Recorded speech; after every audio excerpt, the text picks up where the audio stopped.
Excusez-moi, la technologie, elle n'est pas au point. C'est pas grave, nous allons commencer quand même. Toujours le Serrara, il te met les 7 pièges avant de commencer un cours. Dès qu'on veut se servir de Bereshit, c'est-à-dire de la Torah, de la lumière, il te met l'obscurité. Tout de suite, il t'éteint la Wi-Fi, il t'éteint un truc, tu n'as plus de code. Ou le code Nézirehav. Il y a marqué dans la Torah. Celui qui a institué le tikkun, c'est-à-dire l'étude, la lecture du tikkun de ce soir, il a fait une très très grande chokhma, très grande sagesse. En commençant par le livre de Devarim. Nous avons 5 livres dans la Bible. Le 5e livre de la Bible a été écrit par Moshe Rabbeinu lui-même. Bien sûr, c'est une prophétie, mais il nous faut obligatoirement lire le Sefer Devarim. Moi, ce que j'ai fait, parce que le Arizal, Alav Shalom, dans son livre Pri-Etz Chaim, il a écrit que le livre de Devarim doit être lu avant Hatzot Laila, avant minuit, c'est-à-dire 1h30 du matin, en calculant bien sûr les horaires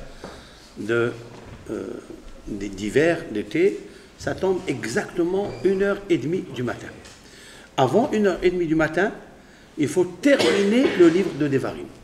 Et pourquoi il a choisi le livre de Devarim, celui qui a institué, donc le Arizal, et tous ceux qui ont suivi les Mekoubalim, le Ramah de Fano, le Rav Tzemach, Rabbi Yehuda Cohen Tzemach, c'est des grands kabbalistes. Et puis, c'est la première fois que je fais ce tikkun avant minuit. Parce que d'habitude, on se repose un petit peu avant de venir faire la veillée. Mais là, je me suis dit, je vais aller voir un petit peu, je vais goûter, je vais faire confiance au Hachamim. En fait, ça m'a donné une émouna, ça m'a donné une foi tellement grande. Qu'est-ce qui se passe dans le livre de Devarim, en fait? C'est une répétition de tout ce que le peuple d'Israël a vécu avec Moshe Rabbeinu, jusqu'à Moshe Rabbeinu.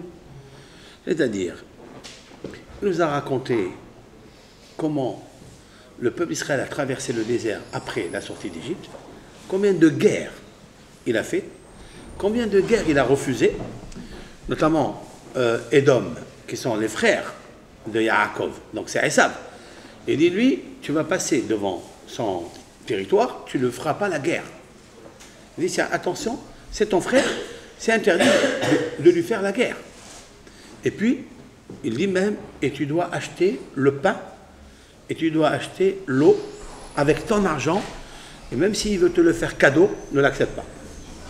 Mais ne lui fais pas la guerre. Après, il y a une deuxième, c'est les enfants de Lot. Il leur a dit, là aussi, vous achetez le pain, vous achetez l'eau, vous ne lui faites pas la guerre.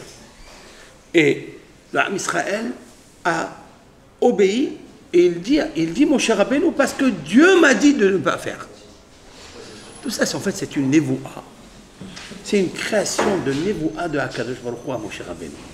Autrement dit que tout ce livre-là, qui est extraordinaire, ça veut dire que c'est la névoua de Moshe Rabbeinu. Tout tient grâce à lui. Et s'il n'y a pas Moshe Rabbeinu Alav Shalom, il ne peut pas y avoir. Qu'est-ce que c'est Shema Israël? D'où on a su qu'il faut faire Shema Israël? D'où Moshe Rabbeinu. Et d'où on le sait ça? Dans le livre de Devarim. Tout dans le livre de Devarim. C'est pour ça que le Arizal Alav Shalom, il a compris que c'est impossible de traverser Hosha'ana Rabbah, le tikkun de Hosha'ana Rabbah, sans passer d'abord par la lecture de Devarim. C'est ce que j'ai fait. Et pourquoi? Parce que la Hotemet, la signature finale, elle est avant minuit, avant 1h30 du matin. Alors moi, je vous dis honnêtement, je sais qu'il y a beaucoup qui ne vont pas le faire. Il y a beaucoup qui ne l'ont pas fait. Donc moi, je me suis associé avec toutes les âmes. Dans ma lecture, je me suis associé avec toutes les âmes de tous les hommes et les femmes qui peuvent lire ça, mais qui ne l'ont pas fait, avant minuit. Il y a maintenant, jusqu'à 1h30, il y a qui vont traverser. Mais j'ai mis 2 heures et demie pour terminer tout le livre de Devarim. Moi, j'ai mis 2h30. Bon, toi, tu le fais à la gerbienne, moi, je le fais à la marocaine. Et nous, moi, je suis avec les Ta'amim. J'ai associé mon fils Eliaou qui lui a fait, et j'ai associé David, Baruch Hashem. On s'est mis à la salle à manger, et on a fait. Mais j'ai dit, Techavenu, faites la kavana pour tout le Ham Israël qui peut pas lire. Donc, je sais que vous ne l'avez pas lu. Je sais. Donc, j'ai dit, Areni, Kolel, Et Kol, Amo, Israël, toutes les âmes qui n'ont pas pu même terminer, il y a maintenant qui sont dedans, et le Harizal, il nous a avertis. Il nous a dit, il faut le faire avant minuit. Il y a un qui m'a demandé, je ne peux pas veiller toute la nuit. Je lui ai dit, moi, à partir de Motsai Shabbat, dès qu'il est sorti Shabbat, je lui ai dit, prends le livre de Devarim, fais toutes les parachiotes de A jusqu'à Z et va dormir. Termine-le. Ça lui a pris quand même 2h30, et là, il ne peut plus dormir. Il ne peut plus dormir. Il m'a dit, maintenant, qu'est-ce que je fais? Je lui ai dit, ben, va à l'Yeshiva. Va, viens, c'est le cours, va à l'Yeshiva, va faire... Et il est parti. C'est Yetzerara, Gadol Meod. C'est rara. Et Moshe Rabbeinu, qu'est-ce qu'il nous a appris dans ça? En fait, quand on regarde ce livre de Devarim, c'est lui qui met une lumière sur tous les autres livres de la Torah et sur toute la émouna qu'on doit avoir et la confiance en Akadosh Baruch Hu qu'on doit avoir. Et ce soir, je voudrais, avec l'aide de Hachem, expliquer les hauts et les bas que le peuple d'Israël il a eu, les hauts et les bas qu'il aura dans le futur, mais le haut et le super haut qu'il aura à l'avènement messianique. Je ne sais pas si vous vous rappelez, il y a 2 ans, en 5777, ici même, à Hosha'ana Rabbah, vous vous rappelez? J'ai pris ce qu'a dit le Baal HaTurim. Baal HaTurim, hein? Rabbi Yaakov Baal HaTurim. Le Rav, il a vécu au XIIIe siècle. Il a écrit un commentaire sur toute la halakha, dans le Rabbi Yosef Karo, a puisé, hein, le Rabbi Yosef Karo a puisé les halakhot de tous les jours de Rav Yaakov Baal HaTurim. Il a écrit aussi, bonsoir, il a écrit aussi un commentaire sur la paracha. Le Rav, à la fin de Vezot HaBeracha, il a donné un sod gadol, un grand sod. C'est la première fois, il y a 2 ans que je l'ai vu, hein, je ne l'ai jamais vu avant. Un grand secret. Il a dit que si on compte les initiales, seulement les initiales, de toutes les parachiotes de Devarim, ça revient à cette force de Devarim. Si on prend toutes les initiales depuis Bereshit, ça veut dire le Bet de Bereshit, après le Nun de Noah, etc. On prend et on calcule la numérique, ça me fait 5791. 5791. Vous vous rappelez? Il y a 2 ans, je vous l'ai dit ça.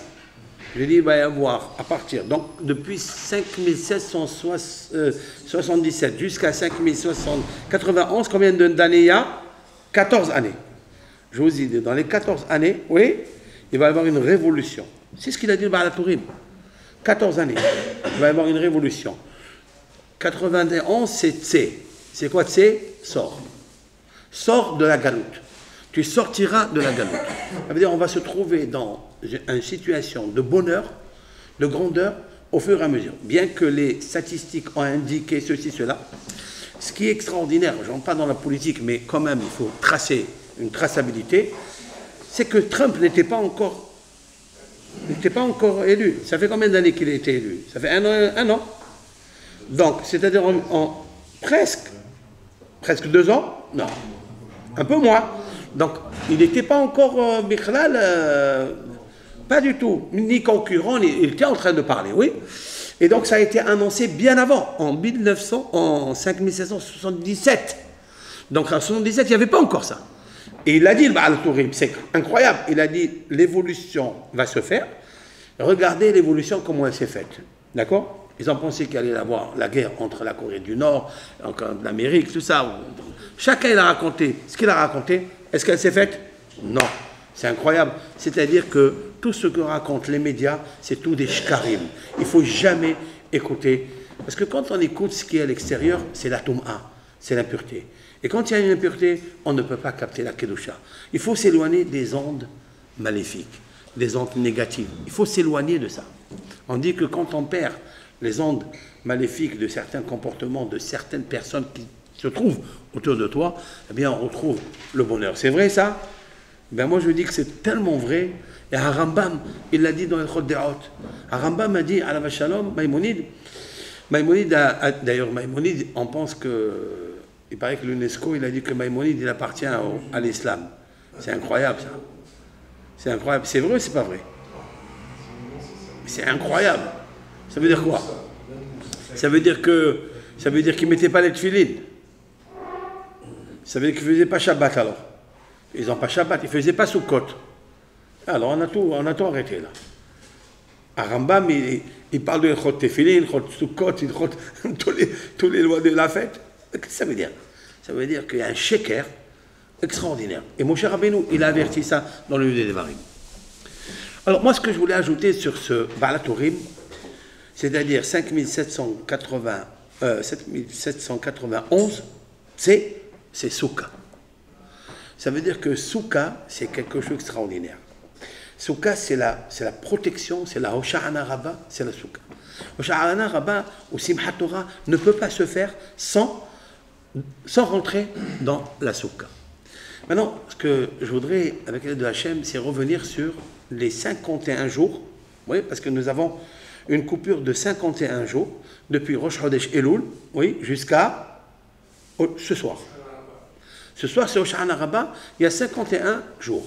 Mais, ce que je voudrais retenir, c'est que le Rosh Hashanah, très important, Rosh Hashanah, c'est quoi? De Rosh Hashanah à Hosha'ana Rabbah, combien de jours il y a? 21. Il y a 21 jours. Pourquoi? C'est quoi ce 21 jours? C'est ça que le Harizal explique. C'est ça le Hotam. Le Hotam, c'est le nom de Dieu qui est le chiffre 21. Retenez bien ce chiffre-là. Le chiffre 21, non. Alors, je vais vous expliquer. Le chiffre, bien sûr, avis, tu as raison, je suis de ton avis. Mais je vais te donner deux vies. Comme ça, tu as 4 vies. J'explique. Il y a plusieurs chiffres qui indiquent le nom de Dieu. Le chiffre 26, c'est le tétragramme, c'est la miséricorde, c'est la clémence. C'est avec ça que Akadosh il apporte au monde le bonheur, il enlève tous les stress. C'est avec ce nom-là, celui qui arrive à mettre devant ses yeux, oui, le Yud Kevavke en flamme rouge, dit le Mishnah Broura, au nom du Harizal. S'il prend le Yud Kevavke en flamme rouge, s'il arrive à le regarder devant lui, non, pas besoin de miracle. Moi, je n'ai pas besoin de miracle. Le plus grand miracle, c'est de corriger son caractère. Et le caractère de l'homme est toujours stressé, c'est normal. L'homme est extrait de la terre, c'est normal. La terre, elle est grosse, grasse, graisseuse. Oui, elle est noire. L'homme, la majorité de la création de l'homme, elle a été créée par la terre. C'est vrai que c'était une terre vierge, ok, et c'est la raison pour laquelle, écoutez bien ce chiffre, l'Éternel a déposé dans ce corps humain 95% d'eau. 95% d'eau. Retenez ça. Pourquoi l'eau? Maintenant, je vais vous poser une question qui est très, très grosse. Vous savez très bien qu'à Sukkot, il y a la fête de Simchat Bet HaShoeva, la joie du puisage d'eau. Qu'est-ce que ça veut dire? Que tous les Hachamim allaient devant les puits et puisaient de l'eau, et ils chantaient, ils dansaient, ils faisaient des cabrioles, ils faisaient toutes sortes comment on appelle ça, de gymnastique. On dit que Hillel Azaken, il se tenait sur les bouts de doigts levés en l'air. Ça, je ne l'ai jamais vu encore, même sur le plus grand athlète ou je ne sais pas quoi, de se mettre sur les doigts, comme ça, tout le corps sur les doigts. Ça existe, ça? Ça n'existe pas. Hillel Azaken, oui, le sage Hillel, ce grand homme Hillel, le rab de tous les rabbanim qui sont venus après, de Rabbi Akiva, de Rabban Yohanan, tous ces rabbanim, c'est Hillel. Oui? Eh bien, ce rab, il dansait à Simchat Bet HaShoeva. Maintenant, ma question, elle est, en quoi consiste cette joie de l'eau? Pourquoi avec l'eau? Qu'est-ce que ça a à voir avec l'eau? On ne peut pas faire une fête sans l'eau? Oui, c'est une bonne question que les Mefarchim me demandent. Ma réponse, elle est comme ça, Rabotai. Vous savez, le bébé, je vous donne un exemple terrestre, quotidien. Un enfant, un bébé, il est toujours joyeux. C'est vrai ou pas? Pourquoi un bébé, il est joyeux? Un non. Pourquoi le bébé, il est toujours joyeux? Parce qu'il n'a pas de soucis. Non. Parce qu'il est 95% d'eau. Et suivez-moi. En lui, il y a 95% d'eau. Et l'eau, c'est une eau vivante. D'accord? Et des fois, quand il pleure, c'est pas parce que lui, il a l'eau. C'est parce qu'il te voit, toi, mchenef, tu es pas bien, que tu lui enlèves la simha. C'est pour ça qu'il pleure. Un bébé, normalement, il ne doit pas pleurer. D'où je le sais que Béhémet, la simha, elle vient de l'eau. Regardez un homme, quand il boit de l'eau, il remplit de l'eau, il est toujours jeune, il est toujours extraordinaire, il est toujours vivace. D'accord? Plus l'homme, il grandit, il vieillit, et plus l'eau, elle s'éteint. L'eau, elle s'évapore, c'est vrai. Il commence à avoir la terre qui est en lui, elle prend le dessus. Le feu qui est en lui prend le dessus. L'eau, elle s'évapore, elle diminue. Plus un homme. Il est dit de Moshe Rabbeinu, et je retiens ça, à 120 ans, juste à la fin de la paracha, Moshe Rabbeinu, l'onas leho. Ça veut dire quoi? L'onas, nissa, ça veut dire n'a pas parti, c'est pas sauvé. L'eau qui est à l'intérieur de lui ne s'est pas sauvée. Et on dit que Moshe Rabbeinu, il brillait comme un bébé, comme un enfant. Et la joie de Moshe Rabbeinu, avec laquelle il a béni les peuples d'Israël dans Vezot Aberacha, après quel moment il a béni Moshe Rabbeinu, les enfants d'Israël, après quel moment? Lorsque Dieu, il lui dit, allez, Nevo, monte à la montagne, Umut Bahar Asher, Ka Asher met Aharon, comme il est mort à Aaron, Moshe Rabbeinu, normalement quand quelqu'un, on lui dit, ça y est, tu vas retourner à la terre, il se rappelle qu'il est la terre, et le stress, il monte, il augmente chez lui, c'est vrai? Qu'est-ce qui est parti, Moshe Rabbeinu? Il a dit, oui, pas seulement qu'il n'y a pas de stress, que la terre, elle n'a pas pris une emprise, mais il a béni les bénis Israël avec simha, avec ahava, avec joie, jusqu'à la fin. D'où ça vient ça? La Torah termine, Velo nasleho. J'ai appris de là, plus un homme, il garde l'eau à l'intérieur de lui. D'accord? Alors, comment on tue l'eau qui est à l'intérieur de nous? Comment on le tue? Comment peut-être on le conserve? Dans l'œil, il y a parce que le Khata'eno. Dans l'œil, il y a de l'eau. Tout est de l'eau.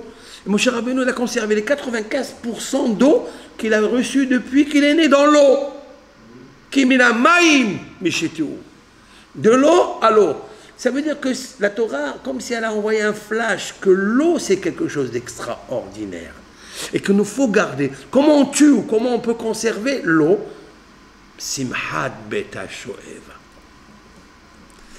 La simha, en fait, des hachamim, elle est par le maïm. Maintenant, qu'est-ce que ça veut dire ça? Ça, c'est que scientifique. C'est marqué dans le deuxième verset de Bereshit, le deuxième. C'est marqué, tohu vavohu, et la terre, elle était tohu et bohu, vehosher al pene tehom, et l'obscurité sur la profondeur des abîmes. Tehom ici, c'est Hamavet, la mort. Parce que quand on parle de la mort, c'est le stress, c'est le noir, c'est la peur, c'est tout ce que vous voulez. Oui? C'est qui a Arès, Saïtato? C'est l'homme. L'homme, c'est Arès. C'est lui qui descend de la terre. L'homme, c'est comme une petite terre, c'est un monde petit. Oui? Il a tout dedans. Il a le Hosher, il a le Tohu, il est ébahi, il est solitude, il est inquiet. Il est inquiet. Comment on guérit ça? La Torah, elle a dit dans le même passage. Veruach Elohim, et tu veux recevoir l'esprit de Elohim, al pene maïm, sur la surface de l'eau. Ça veut dire que le maïm est guérisseur, il est apporteur de simha, de ruach Elohim. C'est tout. Et donc on commence avec ça et on termine toute la paracha de Moshe Rabbeinu avec ça. Ça veut dire que tout le problème de l'homme, d'où il vient, le stress, la peur, c'est le hafar qu'il a à l'intérieur de lui. La pesanteur. L'homme, il n'est pas saméahik, il n'est pas zélateur. Si quelqu'un ne court pas pour faire les mitzvot, c'est un problème. Ça veut dire s'il ne coule pas comme l'eau, comme le fleuve, d'accord? Ça veut dire qu'il a plus de terre que d'eau. Vous comprenez? Je voudrais baser mon cours ce soir sur ça. D'accord? Maintenant, je reviens. Nous avons 21 jours de Rosh Hashanah à Hosha'ana Rabbah. Oui? Ok.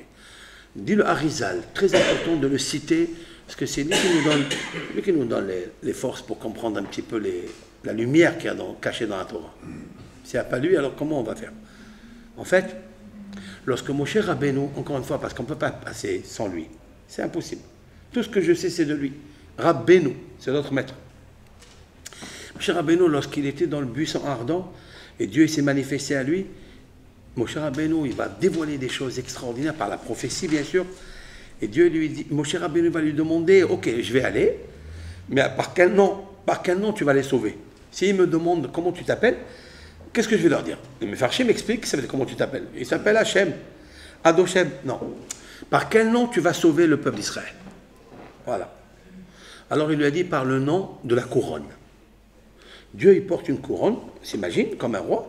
Cette couronne, elle s'appelle Ekié. Aleph, Yud, valeur numérique 21. Stop. À quel moment Dieu, j'ajoute, à quel moment Dieu il commence à régner à Melech, à Mishpat, c'est-à-dire il porte la couronne, à Melech, à Kadosh, à Rosh Hashanah. Donc de Rosh Hashanah, il porte la couronne. Tu comptes de Rosh Hashanah jusqu'à Hosha'ana Rabbah, 21 jours. Voilà. Ça, il faut prendre le chiffre de 21 et vivre avec. Ça veut dire, qu'est-ce qui peut te sauver à toi de te sortir de ta galère, de ton labyrinthe, de ton stress? C'est le nom de 21. C'est 21. Et qui est... Vous savez que chaque Ben Israël, il fait des lectures, des centaines de lectures dans la prière, et dans chaque phrase, il y a le chiffre 21, et on ne le sait pas. J'ai des preuves, mais alors incroyables. J'ai des preuves, une derrière l'autre, comment, dans la prière, dans le texte que vous lisez, il y a le chiffre 21 et on ne se rend pas compte. Même le canari, quand il veut pondre, le canari, l'oiseau, quand il veut pondre, c'est 21 jours après qu'il tombe enceinte. Oui. 21 jours, il dit coucou, l'œuf éclore et il sort. 21 jours. Pourquoi? Il sort de sa galère. Il sort de son obscurité. La vie, en fait, la simha, c'est le chiffre 21. Celui qui comprend ça, alors, tu vois, tu m'as demandé avis tout à l'heure, qu'est-ce que le chiffre 26? Oui, le chiffre 26, c'est le tétragramme, c'est la clémence, c'est la bonté, c'est la charité, c'est la bienveillance. Ça, c'est le chiffre 26. Le chiffre 26, c'est lui qui couronne beaucoup de choses. Mais celui qui apporte la simha, c'est le chiffre 21. D'où je le sais? Le texte. Vehaïta ach sameach. Et tu seras seulement joyeux. Pourquoi je veux dire?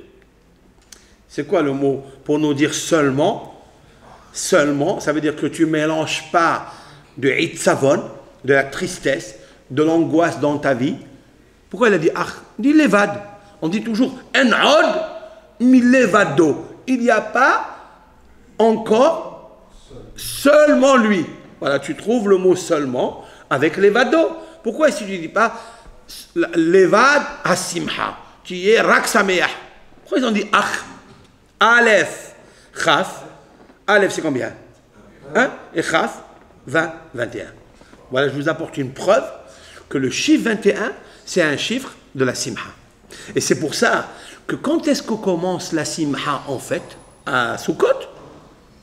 Est-ce que la simha, je vous pose une question, est-ce que la simha commence à Sukkot ou elle a commencé bien avant à Rosh Hashanah? Quand elle a commencé? Rosh Hashanah? Parce que c'est marqué Ubiom simhatchem uvmoadechem uvrashi hochechem utka'tem bahasotrot al olotechem ve'azivhi shalmechem. Je traduis. À Rosh Hashanah, le premier jour de la justice, qu'est-ce qui est marqué ici? Il est marqué le jour de ta fête, de ta joie. Jour de ma fête, jour de ma joie. Rosh Hashanah, c'est le jour de ma joie? Oui. Alors, kabbalistiquement, parce que le chiffre 21 va commencer, très simple, parce que de là, de Rosh Hashanah jusqu'à Hosha'ana Rabbah, jusqu'à ce soir, nous finissons 21 jours, et c'est pour ça qu'on a créé nous-mêmes le tampon de la vie, le tampon du bonheur, le tampon de la bracha, le tampon de la parnassa, le tampon des ivogim. D'ailleurs, j'ai ajouté 2 phrases sur les 50 portiques. Vous savez, on ouvre 50 portiques à Rosh Hashanah et à Kippour. Sha'are Ora, des portiques de lumière. Après, quand j'arrive au Het, d'accord, Sha'are Hen, des portiques de grâce, j'ai ajouté Sha'are Hatunot, des mariages, Sha'are Hupot, de la Hupa, et quand je suis arrivé au même, d'accord, j'ai ajouté Sha'are Milot, c'est-à-dire des circoncisions. Ça veut dire quoi? J'ai mis 52 au lieu de mettre 50, parce qu'il y a 50 portiques, j'ai ajouté 52. 52, pourquoi? Je vais vous expliquer de suite. 2 fois 26, c'est ça, mais d'accord, mais c'est quoi le chiffre 21, 25? C'est Ben. Ben, c'est l'intelligence. Celui qui a l'intelligence, il a tout compris. Comme on dit dans la prière, toi tu enseignes la sagesse et tu donnes à l'homme l'intelligence. Alors, après tu peux demander la teshuva, tu peux demander la bracha, la refoua. Là, il faut demander la bina, c'est-à-dire l'intelligence. L'intelligence, on a besoin de ça. Maintenant, je reviens. Donc, ça veut dire que le chiffre 21 est un chiffre de la simha. Et c'est pour ça qu'on dit ou biom simhatrem ou moatrem. Maintenant, à Botaï, qu'est-ce que ça veut dire que je dois être sameach à Rosh Hashanah? Pourquoi? Je vais vous dire quelque chose qui est très très vrai. Vous savez qu'est-ce qu'il attend de Dieu? Qu'est-ce qu'il attend de Dieu? De le réjouir, si l'on peut dire ainsi. Voilà. Est-ce que nous sommes capables de réjouir l'Éternel, que Akhlvoukhou soit sameach lui aussi, si l'on peut dire ainsi? Oui. Il n'est pas un homme, il n'est pas une figure, il n'est pas une structure comme on pense. Mais est-ce qu'on peut réjouir l'étincelle divine qu'il y a en nous? D'accord?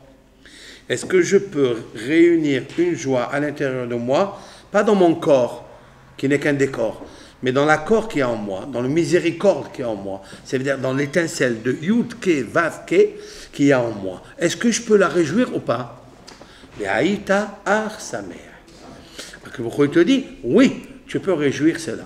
Au biom simhatrem, le jour de Rosh Hashanah. Comment tu le sais ça? Je vais vous l'expliquer maintenant. Pourquoi elle est le jour de joie à Rosh Hashanah? Pourquoi? Et comment elle te dit c'est le jour de ta joie? C'est quoi? C'est marqué au Tka'atem, lorsque vous allez sonner le shofar. Regardez, à Rosh Hashanah, nous avons sonné le shofar 2 jours. Oui? Il a fallu 2 jours pour comprendre qu'est-ce que c'est Rosh Hashanah. En fait, le jour de Kippour, vous savez quand il a commencé? À Rosh Hashanah a commencé le jour de Kippour. Et je vais vous l'expliquer.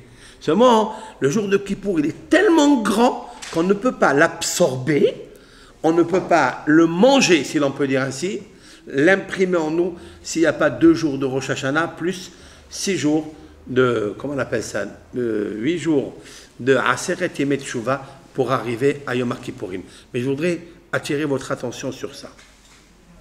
Lorsque j'ai pris mon chauffard, oui, qu'est-ce que j'ai fait dans le chauffard? J'ai soufflé à l'intérieur du chauffard. C'est quoi ce souffle que j'ai mis dans le chauffard? C'est quoi?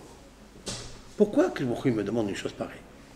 Et pourquoi il me demande de prendre un chauffard? Bien sûr, que le chauffard rappelle Yitzhak Avinu, le sacrifice de notre patriarche Yitzhak Avinu.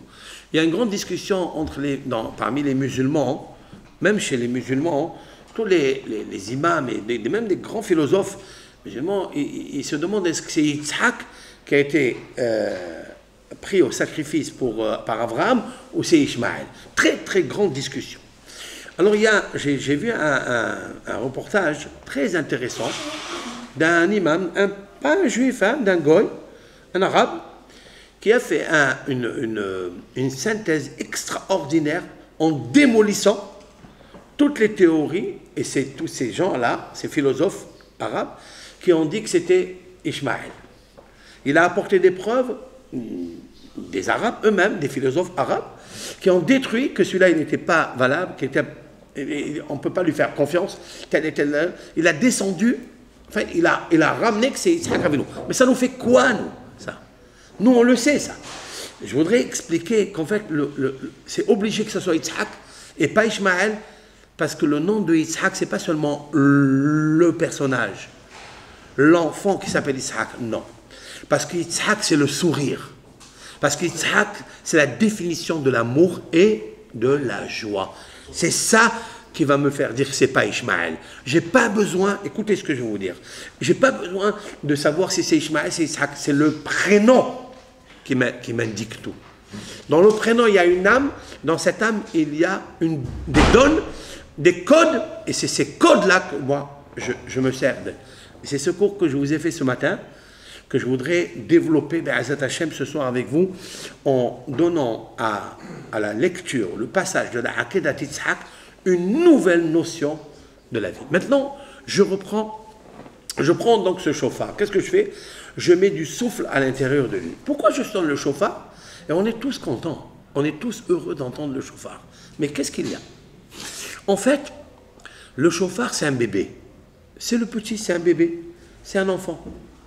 Vous savez que quand le chauffeur, c'est-à-dire celui qui va sonner le chauffeur, est enrhumé, le bébé ne peut pas sonner. Si le bébé est enrhumé, si vous avez pris le chauffard, vous l'avez mis dans le congélateur, oui, vous l'avez laissé dans la nuit à l'extérieur.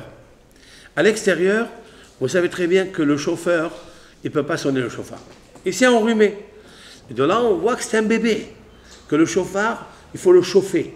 Il faut, d'ailleurs on dit chaud, chauffer, chaud. Il faut d'abord le chauffer. Quand vous le chauffez, alors qu'est-ce qu'on lui fait? Comme les Hasidim, on lui fait boire un peu de mahya. On lui donne un peu de boukha. C'est ce que je fais moi.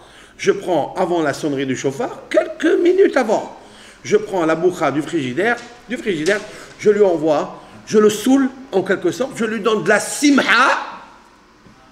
C'est incroyable. Je lui donne de la simha et il se met à sonner sans... Est-ce qu'il y a eu une interruption quand j'ai sonné le chauffard? Jamais. Pourquoi? Parce qu'il a besoin, comme un hassid, il a besoin un petit peu de l'gima. Il a besoin un petit peu de gorgée, un peu de boukha, un peu de mahya, etc. Pourquoi? Il faut qu'il se chauffe. D'accord? On a besoin d'intermédiaires aujourd'hui. Le chauffard aussi, il a besoin de ça. Parce que j'indique que l'idée réelle du chauffard, c'est un bébé. Je vais vous expliquer pourquoi. Parce que le mot chauffard vient du mot shafir. C'est quoi shafir? C'est le shafir, c'est le bébé qui pousse dans le placenta qui s'appelle chalia. En hébreu, chalia, le placenta, où pousse, où grandit, où se nourrit le shafir, qui est le bébé, s'appelle shafir. Pas la ligne. Maintenant, ce shafir-là, d'ailleurs, je vais vous donner un autre exemple de la Torah. Comment s'appelle la mère de Moshe en Égypte? Les sages-femmes. Il y avait 2 sages-femmes, oui. Une, elle s'appelle Shifra. Shin, Fe, Resh, Aleph. Chauffard. Pourquoi? Pourquoi elle s'est appelée Shifra? Parce que Shaita Metapelet Bavalad. Parce qu'elle s'occupait du bébé. Ah, voilà. Tu vois que le bébé, c'est le chauffard. Seulement, il faut l'améliorer. Elle l'améliorait, elle le lavait, vous voyez, etc. Elle l'embellissait. Donc, tout s'accorde. Tu vois? Tout s'accorde. Maintenant, ce chauffard-là, à Rosh Hashanah, il nous rappelle quelque chose. Qu'est-ce qu'il nous rappelle? Notre naissance. Tout court. Comment elle était notre naissance, la naissance de Adam Arishon? Elle s'est faite quand? Le jour de Rosh Hashanah. Voilà, c'est tout. Donc, le bébé est né à Rosh Hashanah. Le chauffard, c'est le bébé. Qu'est-ce qu'il a fait à Kadosh Baruch Hu, à Adam Arishon? Il était terre, oui. Il a constitué de la terre des 4 coins du monde, et surtout du mont Moria. Il a pris de la terre, et il a formé le corps de Adam Arishon, et après, qu'est-ce qu'il a fait? Ah, il lui a soufflé, il a insufflé dans ses narines du souffle. Il a fait... Quand je prends un ballon, je le gonfle, qu'est-ce que je mets dedans? De l'air. Mais l'air, c'est quoi? L'air, c'est moi. Le Zohar HaKadosh, il dit, Ma denafah, ce que Dieu a mis dans Adam, mitouche nafah, pas midile. Il y a beaucoup de versions. La meilleure version du Zohar, c'est mitouche, de son intériorité, il lui a donné. Ça veut dire de son âme. Autrement dit que la vie, que le souffle, c'est l'âme. Nefesh, haya. Nefesh, c'est la vie. Haya, vivace, c'est l'âme. D'accord? Même la parole, c'est l'âme. Ok? Ça veut dire, l'âme, c'est une intelligence. L'âme, c'est un degré d'intelligence, c'est la parole. Avec la parole, on parle, ça ne suffit pas de parler, il faut expliquer. Pourquoi ça ne marche pas des fois des cours? Quand on fait des cours, ça ne marche pas. Parce qu'on parle, parce qu'on dit. L'essentiel, ce n'est pas de dire, c'est d'expliquer, d'expliciter, de décortiquer les raisons du pourquoi et quelle est l'intelligence qui est cachée dedans. C'est ça qu'il faut. Quelle est l'âme qui est cachée dans le corps? Ça, il faut la sortir. En fait, le chauffard, voilà l'âme. C'est qu'à quel moment il a pris le bébé, il a insufflé en lui une vie. C'est ce que je fais moi aussi le jour de Rosh Hashanah. C'est que je me rappelle de l'idée que Dieu a insufflé dans mes narines la vie. C'est ce que je fais pour me rappeler de Akadosh Baruch Hu. Point à la ligne. Que je suis le Illa du Aloul, c'est-à-dire de celui qui est l'origine de la vie, le créateur de la vie. Je suis constitué par sa force, par la force de Akadosh Baruch Hu. C'est tout. C'est mon créateur. Et c'est là où commence la simha. Pourquoi? Et pourquoi j'ai besoin de rappeler que Dieu il a insufflé en moi dans le chauffard? Pourquoi? Parce que c'est le jour de ta joie. Et pourquoi c'est le jour de ta joie? Parce que, retenez ça bien comme il faut. Voilà pourquoi Kippour a commencé à Rosh Hashanah. Pourquoi? C'est pour ça que c'est un jour de joie. Ce n'est pas un jour de mort, ni un jour de tristesse, ni c'est une fête. C'est une fête. C'est un hag. Comment un hag? Le jour où tu juges, c'est comme quelqu'un qui va aller aux impôts et il va chanter « Je vais payer les impôts, c'est quoi ça? C'est quoi ces histoires-là? Là, nous on chante, même le jour du jugement. En fait, on chante qu'on a un créateur fabuleux. On a un créateur miséricorde. Pourquoi? Parce qu'une fois qu'il a insufflé les narines de Adam Arishon, il lui a donné la parole, il lui a donné l'intelligence, il lui a dit une seule chose, ne touche pas à cet arbre-là, ne mange pas le fantasme. Ne bois pas le fantasme. Ne te stresse pas avec la mort, avec la terre. Car le jour où tu manges ça, tu retournes à la terre. C'est vrai? Dans ces termes, comme ça. Ki beyom. Le jour. Ochlecha mimenu. Quand tu mangeras de lui, mot tamut. Qu'est-ce qu'il lui a dit? Beyom. Le jour. Donc c'était quel jour ça? Rosh Hashanah. Et le premier, Rosh Chodesh Hashanah, puisqu'on dit que l'Éternel nous a créé à Rosh Hashanah. Oui? Donc il lui a dit à Rosh Hashanah, tu vas mourir. Il l'a tué? Il lui a enlevé l'âme? Non. Alors pourquoi? Ça veut dire qu'Akadosh Baruch Hu lui a laissé le temps de refaire Teshuvah. Donc c'est un bon créateur ou pas? Donc c'est un bon souffleur. Donc c'est un bon chauffard. Quand je prends mon chauffard et je le sonne, c'est la mitzvah du jour. Je me rappelle que l'Éternel, il a insufflé en moi quelque chose. Quoi? Ce qui lui appartient, il est en moi. Puisqu'il est là, il est là. Pourquoi tu ne fais pas réjouir? Pourquoi tu ne fais pas réjouir ce que Dieu il a insufflé en toi? Fais-le réjouir, c'est tout. Pour arriver à réjouir ça, à le sentir bien, Akadosh dit, regardez, moi je m'appelle Elohim. Je m'appelle Elohim, ça veut dire Midat ad-Din. Je suis la justice implacable. Je ne commets pas d'iniquité, je ne fais pas de favoritisme, je ne fais pas tout ça. Je ne reçois pas de présents corrupteurs. Tout ça, je ne le prends pas. Mais il y a une seule chose qui me soudoie, c'est que tu dises que tu es ma créature. C'est tout. Si l'homme me dit que je suis sa créature, il a gagné. Toi, tu es mon créateur et moi, je suis ta créature. Maintenant, il est du devoir de l'homme de connaître son créateur et de penser à son créateur. Et quand tu penses à ton créateur, alors tu as commencé à vivre. Alors, ton stress, tes digestions, là, toutes les digestions que l'on fait, de toutes les indigestions que nous avons à cause des pensées que nous avons, de notre boulot, de notre mariage, de notre zivouk, de nos enfants, de nos maladies, tout ça s'évapore. Tout ça s'évapore. Parce que plus tu rentres, c'est ce que j'ai dit une fois, quand un homme, il fait une indigestion dans son cerveau, parce qu'il fait rentrer, des idées dans tous les sens, dans son cœur, il fait rentrer des stress et des inquiétudes, des peurs, il les fait rentrer, il prend une indigestion. Donc il devient sale, son cerveau devient sale. D'accord? Mais quand il le nettoie, l'indigestion, donc il devient propre. Et il fait la digestion. D'accord? Il fait la digestion. Par quoi il le nettoie? Hein? Par quoi il doit le nettoyer, c'est ça? Par quoi il nettoie ça? Parce que je viens de le dire maintenant. Parce que l'homme, il n'a pas compris qu'il doit penser à son créateur, qu'il est en lui son créateur, il a insufflé en lui ce souffle de la vie, il est à l'intérieur de moi, comme le ballon, tout pour.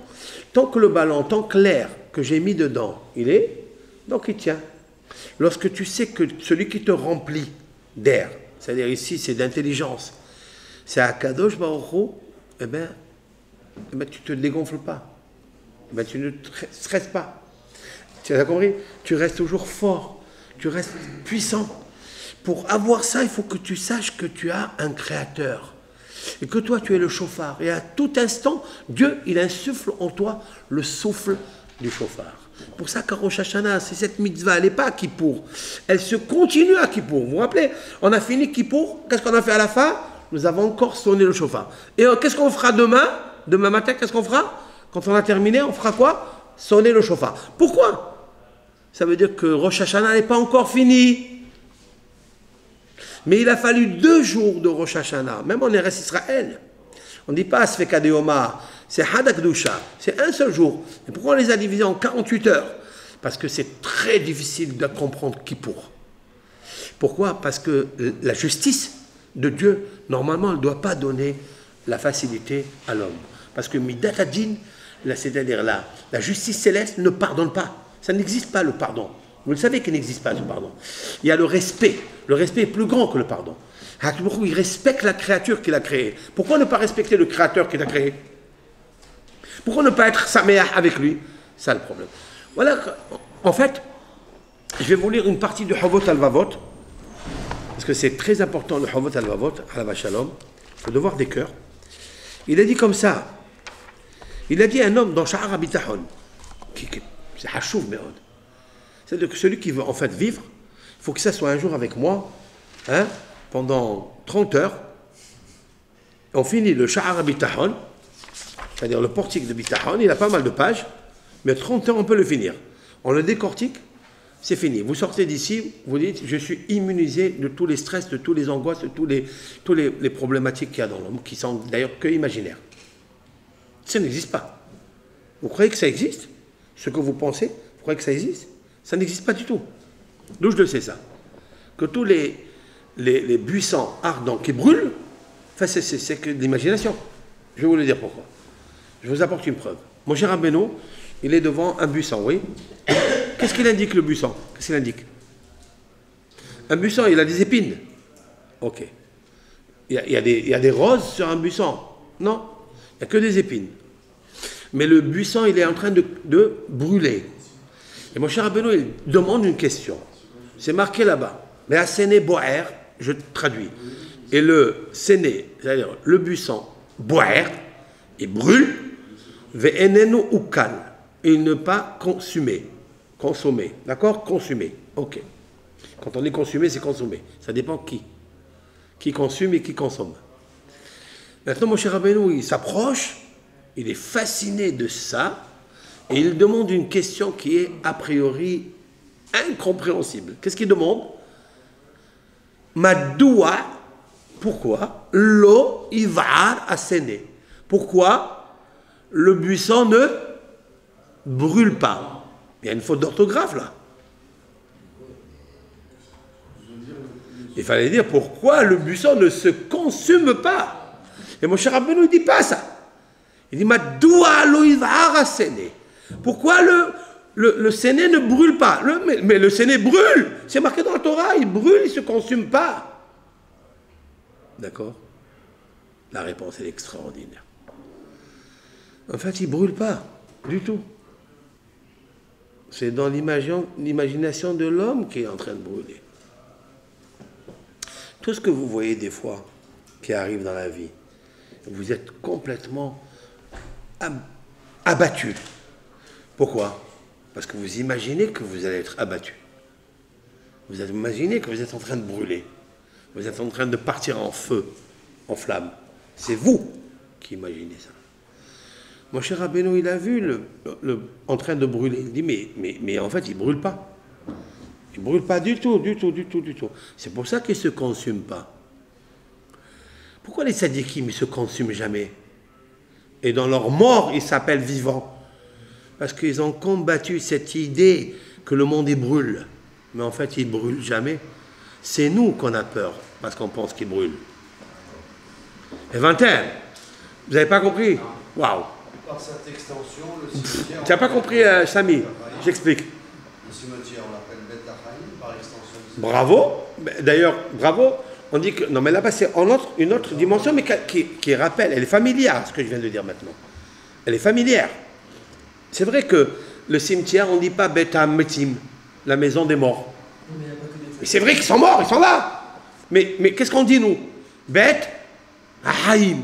C'est la maison des vivants. C'est pas la maison des vivants. La réponse, elle est parce que la mort n'existe pas. C'est nous dans notre tête qu'ils sont morts. Qu'est-ce que la mort? La mort, en fait, c'est quelqu'un qui dort dans un lit, mais il se réveille dans un autre. C'est tout.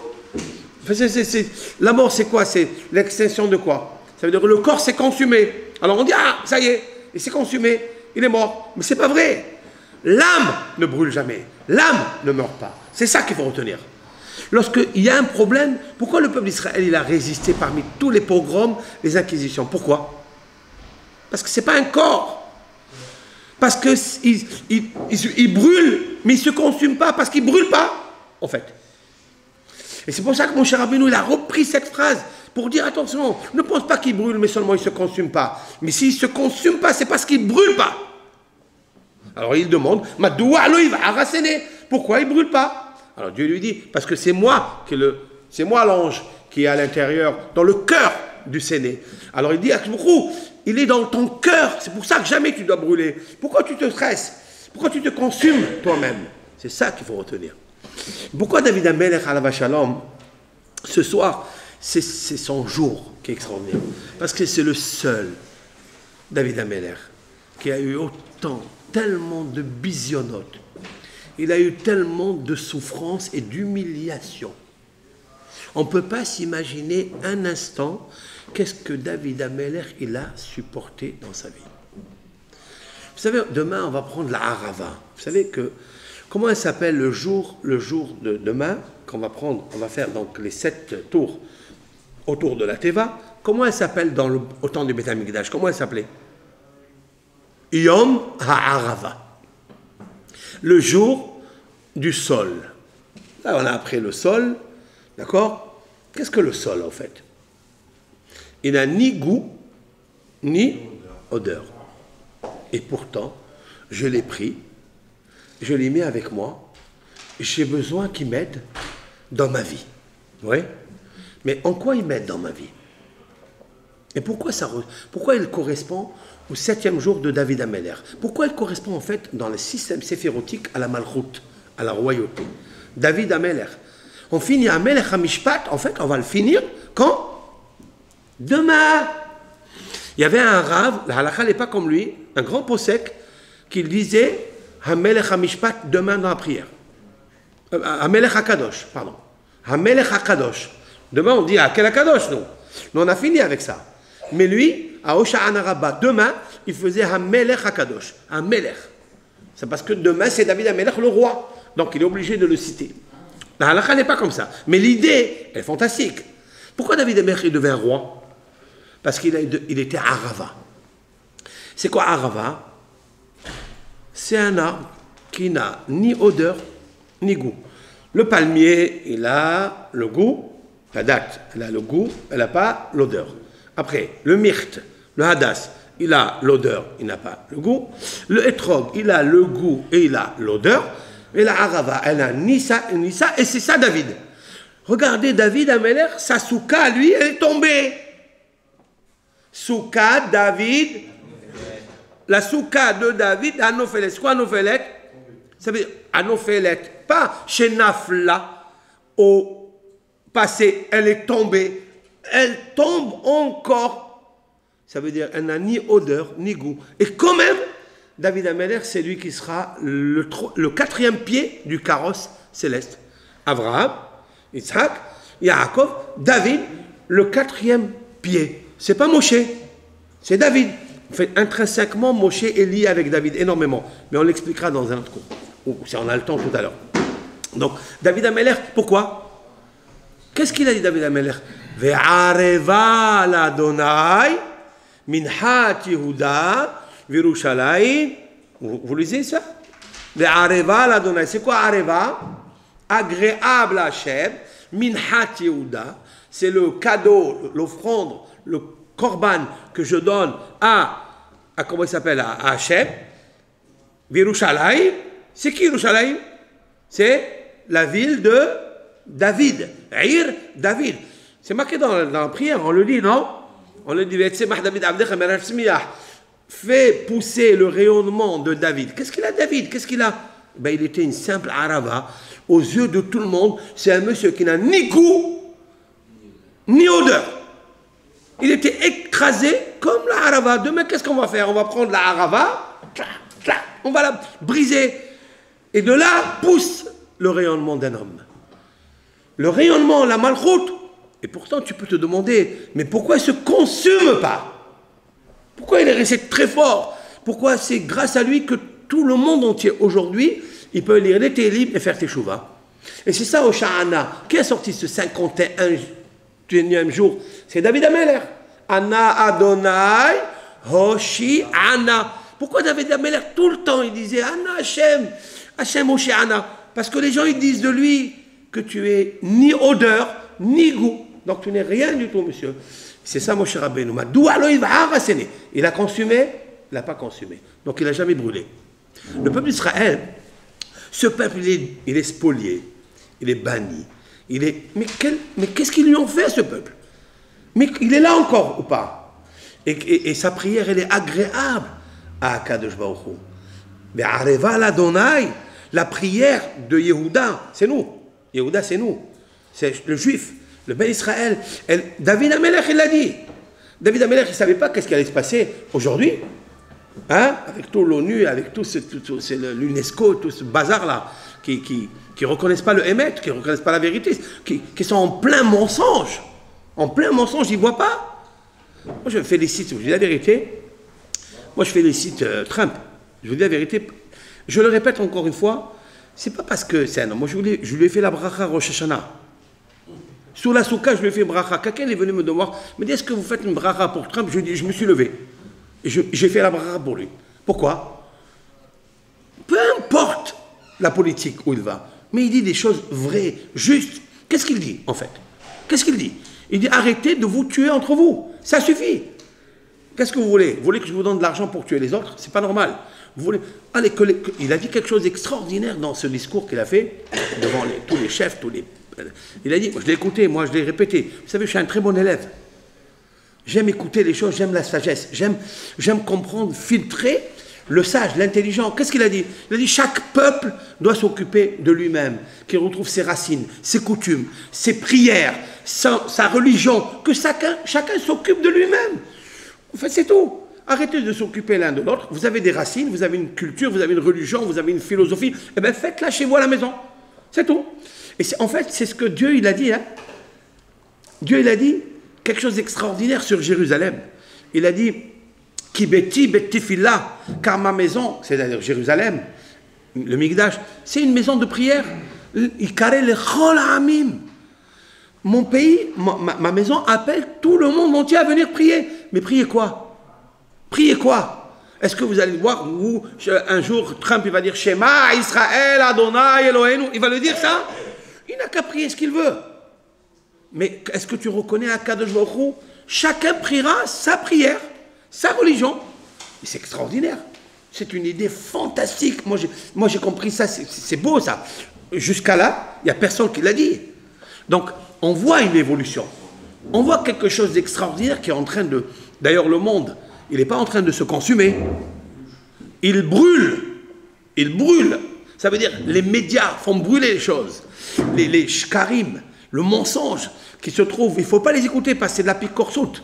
C'est être épicurien d'écouter un journaliste qui a tendance je ne sais pas quoi, à mentir, d'accord? Le mensonge, il est grave, très grave, à inventer des choses pour leur parnassa. Ils n'ont aucune émouna, aucune confiance il faut faire à ces gens-là, aucune. Ce que la Torah nous a dit, et c'est pour ça que Moshe Rabbeinu, il l'a dit, il nous a dit comme ça, il nous a dit dans la lecture de Devarim, là, ce que je me suis aperçu, c'est extraordinaire, comment Moshe Rabbeinu fait monter le peuple d'Israël, le fait descendre, après il le fait remonter. Il veut dire, l'idée qu'il y a en toi, comment ça? C'est au Sha'ana Rabbah, l'idée qu'il y a en toi, réveille-la. Ne la tue pas, ne la laisse pas mourir, conserve-la. C'est-à-dire, cette Nitsu Sakdusha, ce Nitsu Sakdusha qui est extraordinaire, garde-le, conserve-le et réveille-le en toi. Lorsqu'il dort, tu attires le Afar, tu attires cette notion d'obscurité, cette notion de pesanteur, qui est la poussière. En fait, c'est l'idée et le fantasme du Nahash, du serpent. On reviendra toujours à ça. Et c'est là où le travail d'un bel Israël, c'est de réveiller, c'est de réveiller en nous ce nitsus du Créateur. Il ne faut jamais oublier le Créateur qui nous a créés. Nous sommes la créature de Akadosh Baruch Hu. Donc en fait, on est un chauffard à plein temps. Il faut s'imaginer qu'il y a un souffle divin qui est en nous et il a pris le meilleur de lui. Là, je vais ajouter quelque chose. Le meilleur de lui, c'est la simha. Vous savez que Akadosh Baruch Hu, c'est une entité dans le monde qui s'appelle simha. Akadosh Baruch Hu, il s'appelle simha. Ouais, c'est marqué dans les psaumes. Je vais vous expliquer ça. Hein? Oui, c'est nouveau. Absolument, mais toujours il faut nous renouveler. C'est pour ça que le shofar, c'est le shafir, c'est le shipour. En hébreu, shofar, c'est shipour. Shipour, ça veut dire amélioration.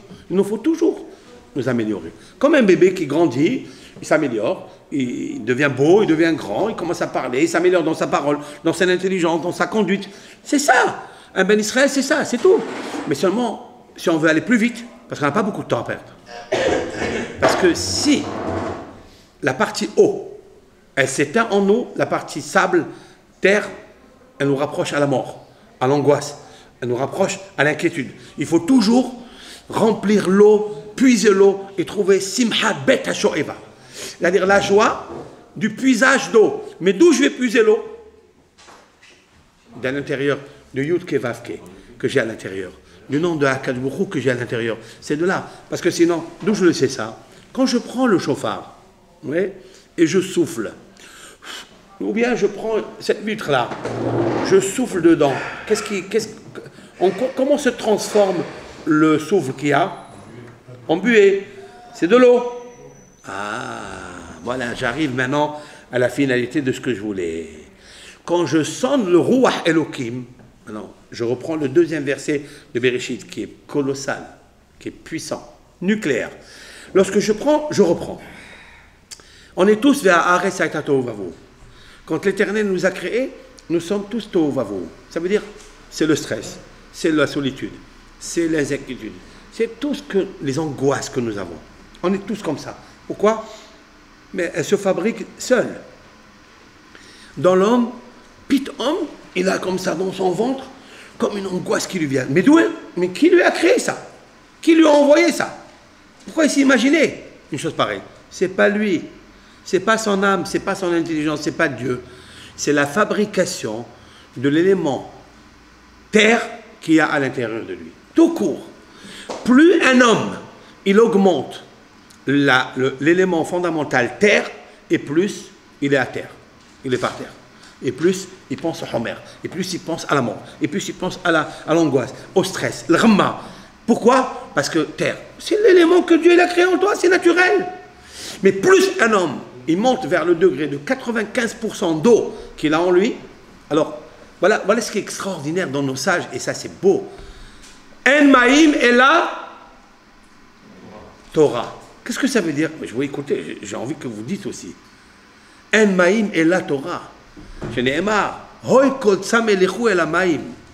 que ça veut dire? Lorsque nos Hachamim disent que la Torah c'est l'eau, et l'eau c'est la Torah. Pourquoi la Torah c'est l'eau? Et ils disent que celui qui a soif, qui n'a qu'à aller boire de l'eau, c'est-à-dire la Torah. Pourquoi la Torah doit être comparée à l'eau? Parce que quand un jour tu te stresses, ça veut dire que tu as fait augmenter l'élément fondamental de terre qu'il y a en toi. Et ça veut dire que tu n'as pas assez d'équilibre d'eau, parce qu'il faut un équilibre juste. Ça veut dire, s'il y a 25 degrés de feu, il faut qu'il y ait 25 degrés d'eau. Et 25 degrés dans les cellules, je parle. Hein. Dans le corps humain entier, il faut qu'il ait le 3/4 d'eau, ou le 2/3 d'eau. D'accord? Alors son intelligence, elle est florissante.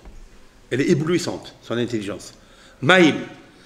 Alors les signes zodiacaux qui sont à l'élément d'eau sont très intelligents. Sont très, très, très intelligents. D'accord? Parce qu'ils concernent par leur signe zodiacal et par la détermination astrale, ils déterminent l'océan qu'ils ont en eux. Vous savez que dans l'océan, il y a beaucoup de pullulent, beaucoup de fruits de mer, oui, des poissons. La plus grande multiplication de bénédictions, c'est où? C'est dans l'eau. C'est là où c'est marqué qu'Akshboukhou, il a béni l'eau. Pourquoi? Parce que dans l'eau, il y a une vie. Et cette vie-là, c'est l'intelligence de Dieu. D'où le mikvé. Le mikvé, c'est un purificateur. C'est un autre sujet. Bien sûr, mikvé, c'est déha. Non. Ce que tu as dit, avis, c'est très beau. Parce que Maïmonide, à Rambam, il a dit dans le Chot Tevila, dans les lois de l'immersion, il a dit que quand quelqu'un trempe dans le mikvé, une femme qui est indisposée, après elle fait 7 jours, ou un homme qui est zav, etc., ou tout court, nous-mêmes, qu'aujourd'hui, il y a plus ces lois qui représentent la Tum'a ou la Tahara, eh bien, quand on plonge dans le mikvé, il faut avoir une intention. C'est laquelle? Voilà, il le dit, je cite, « Je suis en train de me tremper dans l'océan de la connaissance, de la da'at. Je me trempe des mehadat en hébreu, mehadat, c'est-à-dire les eaux de la connaissance. Les eaux de la connaissance, les eaux sont de connaissance, mais les eaux, ce n'est pas de connaissance, l'eau, c'est une matière comme une autre. Non! Dans l'eau, il y a Ruach Elohim. C'est ça qu'il dit. Quand un homme, il est impur, donc il est tohu vavohu. Ça veut dire que... Qu'est-ce que ça veut dire qu'il est impur? Ça veut dire qu'il est en contradiction. Il prend nettement la contradiction du créateur et du créature qu'il est. Il les contredit, il les stresse ensemble. Donc ça ne marche pas ensemble. Il faut une aération. Qu'est-ce qu'il faut faire? Veruach Elohim. Pour retrouver l'esprit de Dieu qui est en lui, donc la vivacité, l'intelligence, le bonheur, il faut qu'il rentre dans l'eau. C'est clair. Clair et clair. Vayomer, qu'est-ce qui est marqué de suite après? 3e verset de Bereshit. Vayomer Elohim Yehi Or. Alors, qu'est-ce que dire que cette terre-là qui est en lui, ce monde, petit monde qu'est l'homme, il se trouvait dans le tohu vavohu, dans l'angoisse. Oui, c'est ce qu'on a aujourd'hui. On a peur de l'avenir. Qu'est-ce qu'on va faire? Est-ce qu'on va avoir le bac? Est-ce qu'on va être dentiste? Est-ce qu'on va être, je sais pas, chirurgien? On a peur. Il n'y a rien à avoir peur.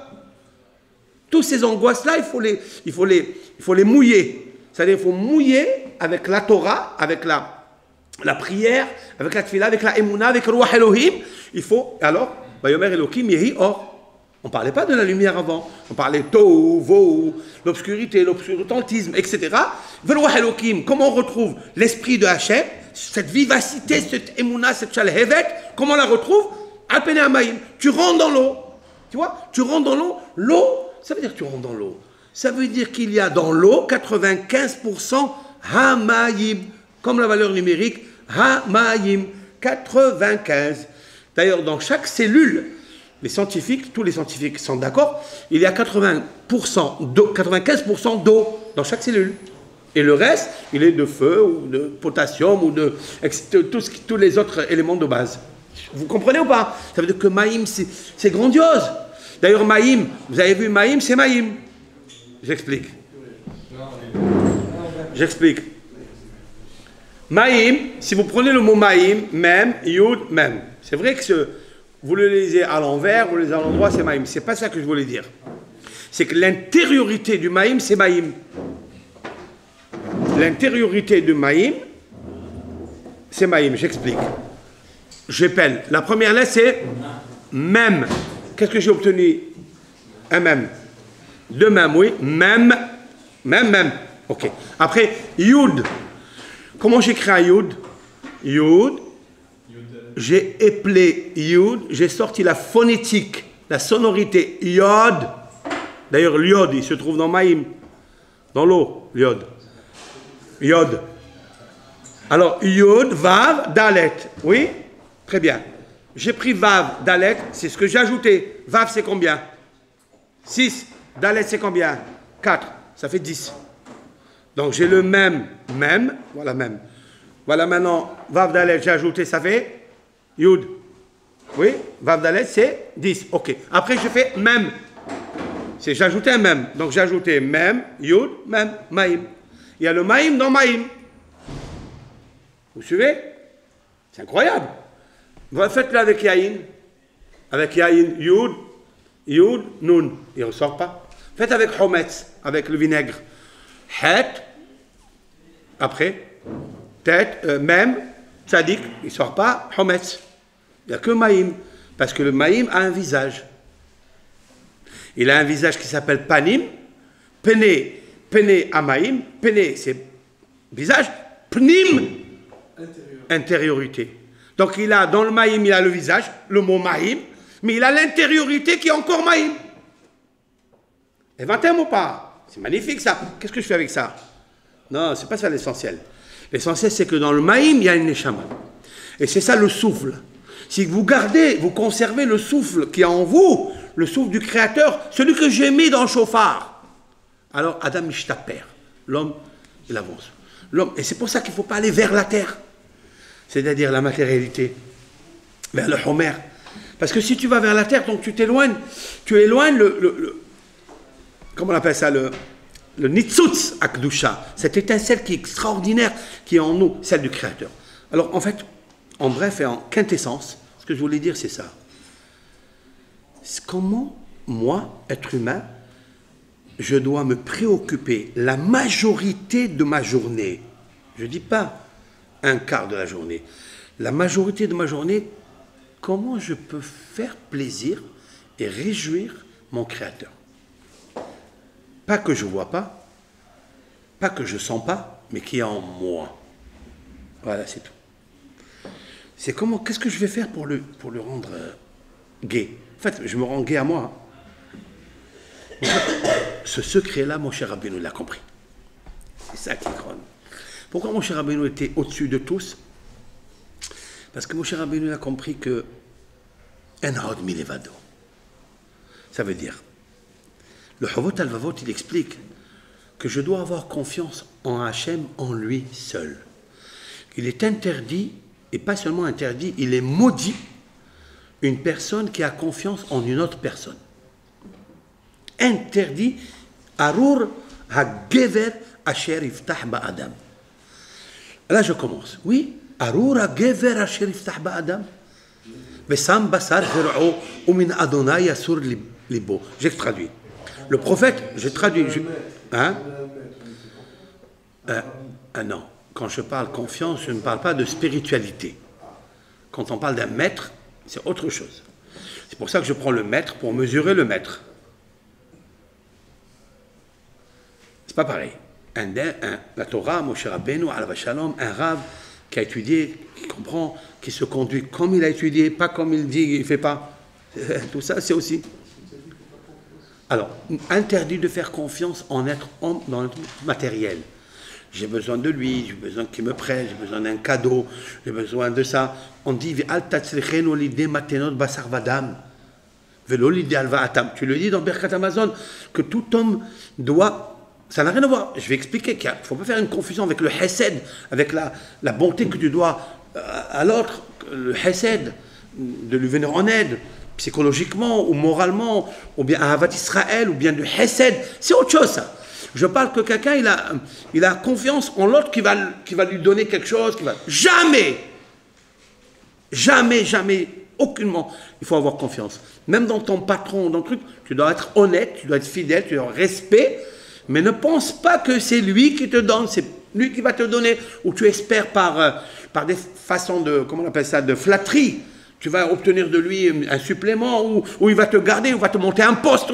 Ah ouais, ça existe, ça, en l'âme, il y a un enlame de choses. Oui, toutes ces idées, toutes ces images, il faut les abolir.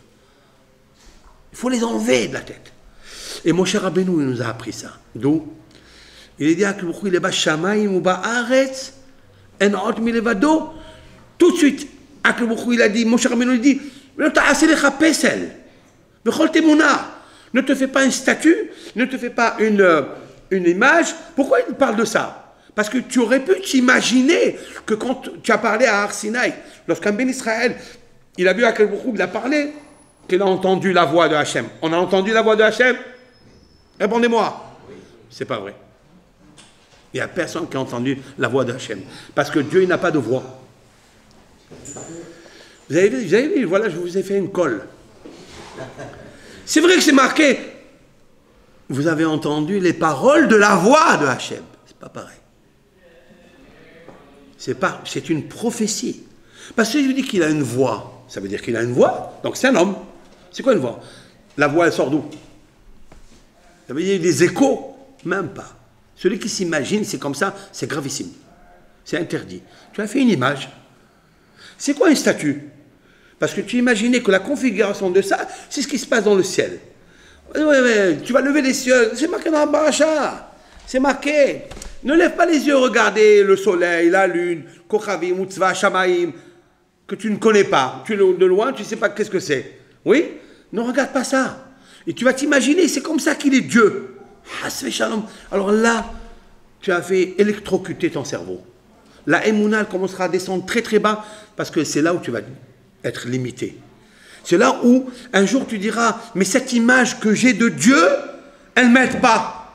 Mais il n'y a pas d'image à avoir. Madame, c'est une... Oui, mais ça va dire, c'est Dibour Nevoui. C'est une parole de prophétie. Il n'y a pas de parole. Il n'y a pas haine. Kol devarim atem shom'im utmuna enchem ro'im zulati kol. J'explique. Kol devarim, vous entendez une voix de parole. Mais qu'est-ce que ça veut dire? Une voix de parole, parole de voix, c'est quoi ça? Ça veut dire que l'imagination, la perception qu'ils ont eue, c'est qu'ils ont enlevé toutes les idées lorsque... Et c'est là où j'attire votre attention.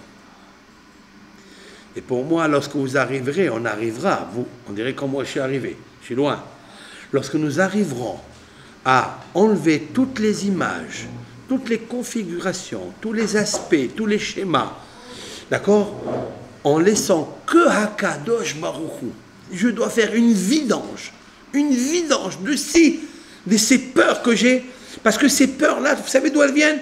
Elles viennent de mon imagination. Je me suis imaginé que c'est comme ça, donc quand ça ne se reproduit pas comme j'imagine, donc j'ai peur. Mais ça, il faut les astiner, il faut les abolir, il faut les enlever. Mon cher Rabbeinu a dit, tu as entendu Dieu, pas parce que tu l'as vu son visage, ou tu as vu ses mains, ou tu as vu sa voix. Kol devarim atem shom'im. Vous comprenez? Ça veut dire que c'est comme dans un rêve. Voilà, c'est ça. Quelqu'un, il dort, il fait un rêve qui est vraiment authentique. Il voit qu'il n'y a pas de parasite dans le rêve. Il y a quelque chose qui lui parle. Ce n'est pas un homme, c'est quelque chose qui lui parle. En fait, Dieu, il parle avec nous à travers la création puce, Nitzotsak Dusha, qu'il a insufflé en toi. Voilà, pour la ligne. Et c'est ça que je mets dans le chauffard. Je rentre dans la gorge du chauffard, je lui rends ce souffle que Dieu un jour m'a insufflé. Et je suis moi le chauffard. C'est moi le bébé. Je dois m'améliorer. Je dois garder en moi le souffle qui se transforme en buée, qui est de l'eau. Cette eau-là, elle représente quelque chose. Shamaim. Shamaim. Sham Maim. Sham Maim.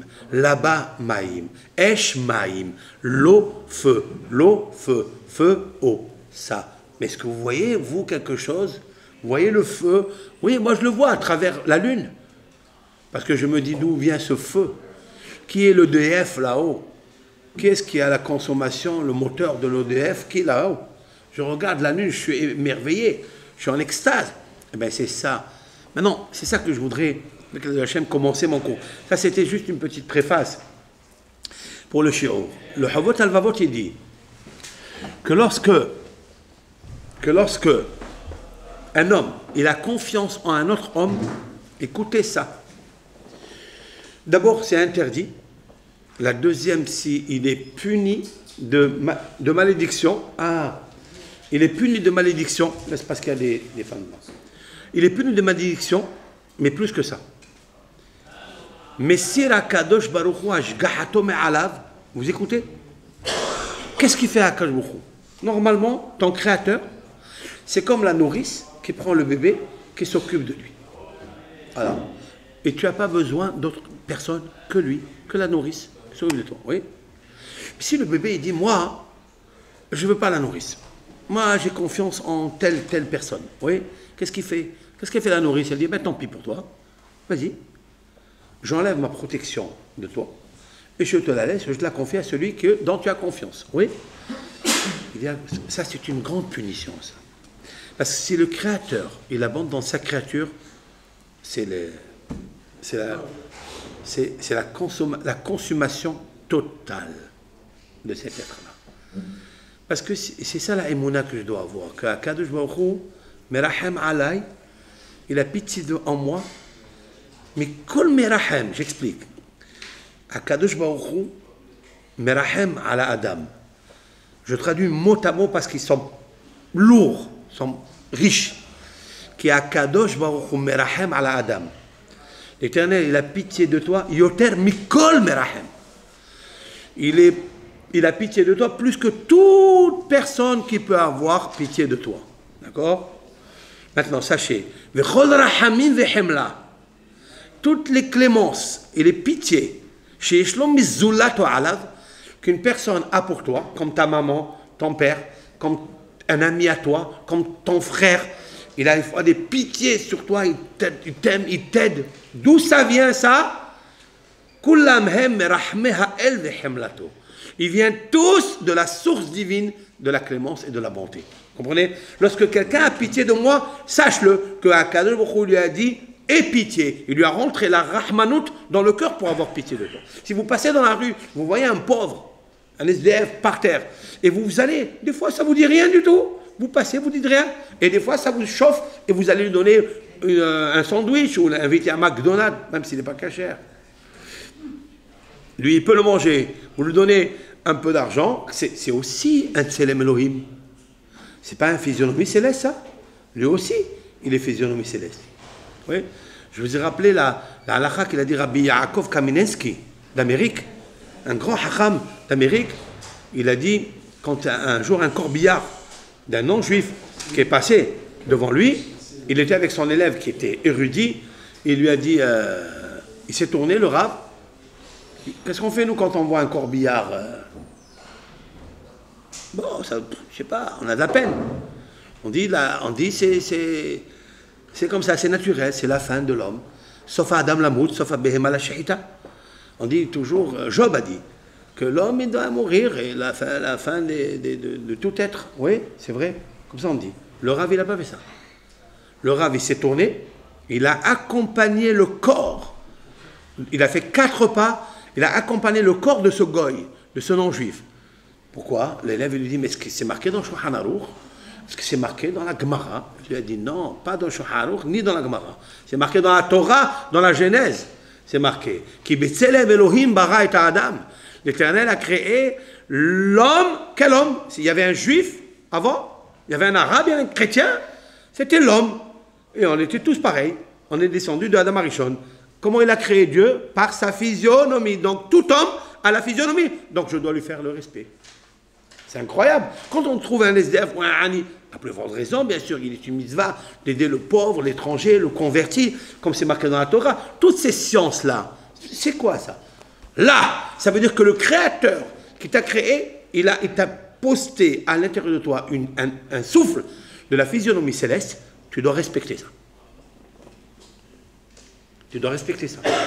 Si quelqu'un ne respecte pas la physionomie céleste, eh bien la terre, elle prend le dessus sur l'eau, sur le maïs, elle le déséquilibre.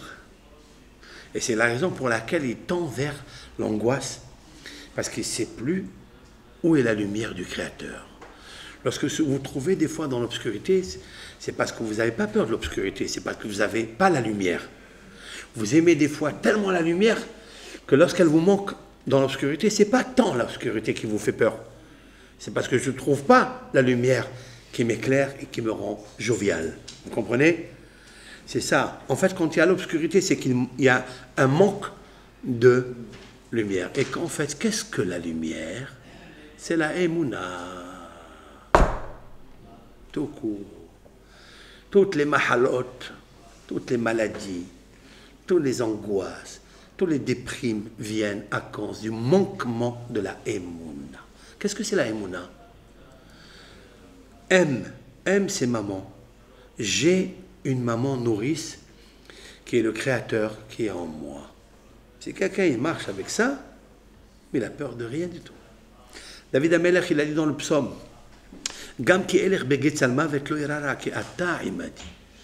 David Amelech, il a dit, c'est ça la harava. Vous voyez la harava? La harava, c'est ce qu'on écrase. La harava, c'est toutes les femmes qui vivent seules. Toutes ces femmes qui n'ont rien, qui n'ont pas de harvout, j'explique. Harava, ça vient, elle a beaucoup de résonance. Elle a la première résonance, c'est la harava, le sol. Et il y a le sol pleureur. Toutes ces personnes qui sont seules, qui habitent seules, et qui attendent la Yeshua, qui attendent la Hosha'ana Rabba, ouais, pour qu'ils soient un petit peu agréables dans leur vie. Parce que le mot harava, ça veut dire areva. Areva, ça veut dire arev. Arev, ça veut dire agréable. Ça veut dire aussi de garantie. Arev. Arev, c'est garant. Alors, tout ça se mélange ensemble. Ça veut dire, la harava, elle n'a pas de garant. Mais alors, comment elle résiste? Comment elle résiste, la harava? Elle n'a ni odeur. Ça veut dire, elle n'a pas de parfum, la pauvre. Elle n'a pas de goût. Non, personne ne la mange. Elle est posée là-bas. Il y a des personnes que personne ne regarde. On les laisse, mskinin, comme ça, jetées. À la fête de Sukkot, Ve'aïta Ach Samer, tu dois inviter Hager, Hayatom, Ve'almana, Ve'alevi. Tu dois inviter ces 4 personnages. C'est des personnages, tu dois les mettre à ta table. Et si tu n'as pas ça à ta table, tu n'as pas accompli la mitzvah de la Soukha.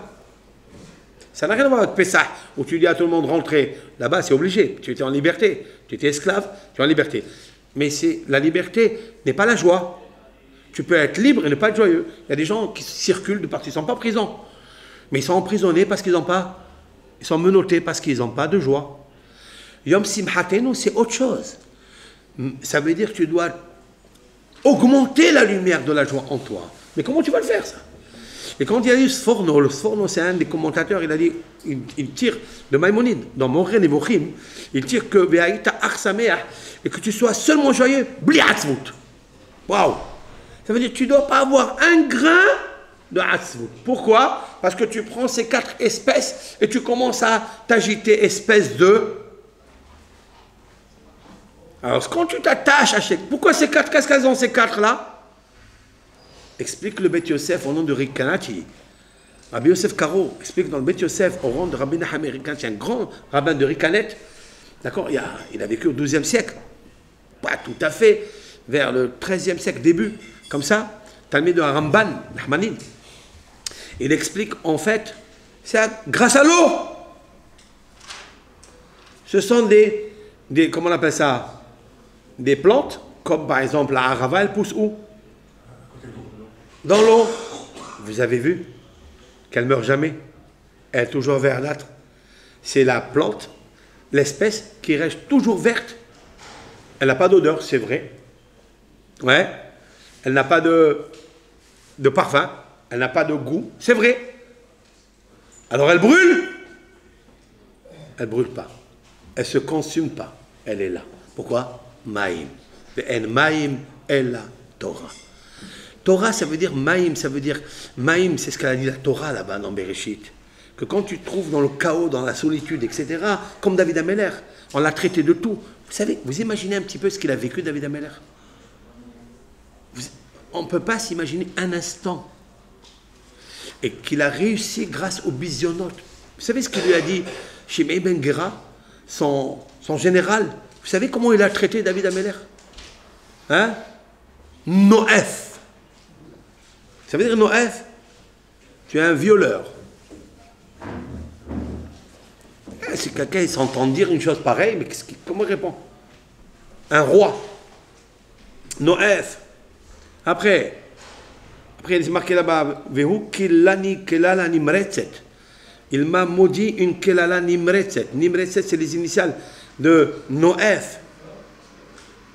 Noef, ça veut dire que tu es un violeur. Tu as fait la débauche avec la femme de l'autre. Etc., etc. Je ne veux pas parler. Il a un traité de Moavi. Nimretzet, même Moavi. Il est Moavi, le Moavite. Ça veut dire qu'il n'est même pas juif. Lui, celui-là, c'est David. Jérusalem, elle lui appartient. C'est la ville de David. C'est David Améler qui a révélé où se trouve le Beth Amikdash. C'est incroyable. Ça veut dire quoi? Yehoshua, il y a quelqu'un qui m'a posé une belle question.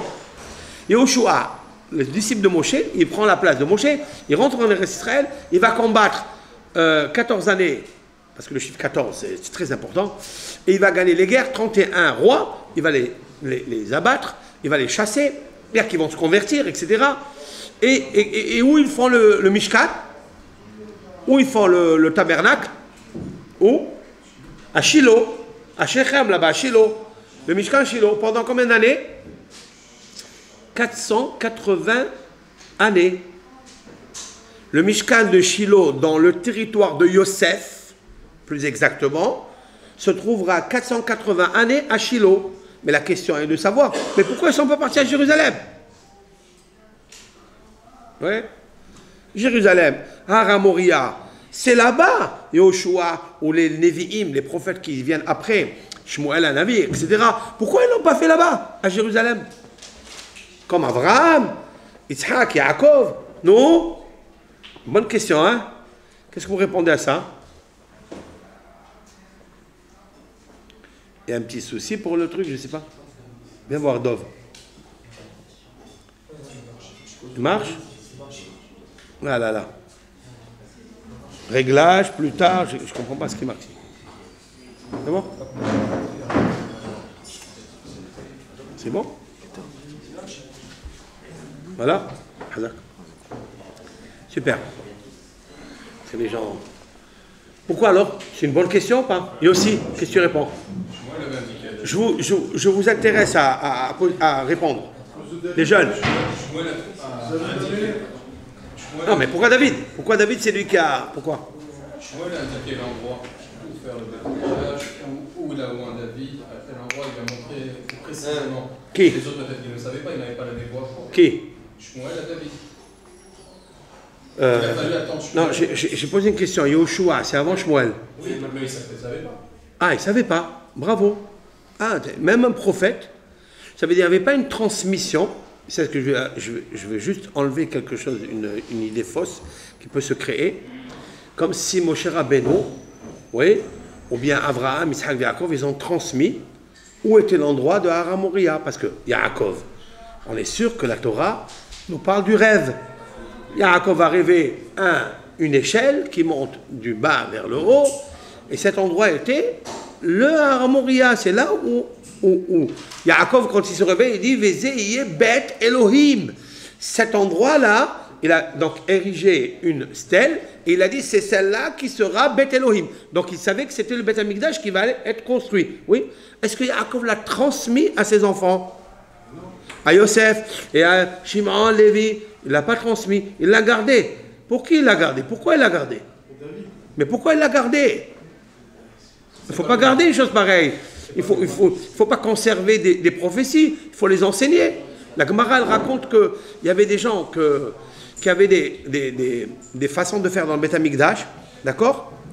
Elles pouvaient enseigner, d'accord? Comment on fabrique les moules du Beth Amikdash pour les pains, etc. Ils ne l'ont pas enseigné. Toute cette famille-là, elle s'est calcinée, elle est devenue pauvre. Lorsque tu connais quelque chose, il faut le transmettre. C'est ça le peuple d'Israël, c'est ça la richesse. C'est la transmission, l'enseignement et la transmission. Ok? Ça, c'est intéressant, ça. Pourquoi alors donc, ça veut dire qu'il n'y a pas eu de transmission.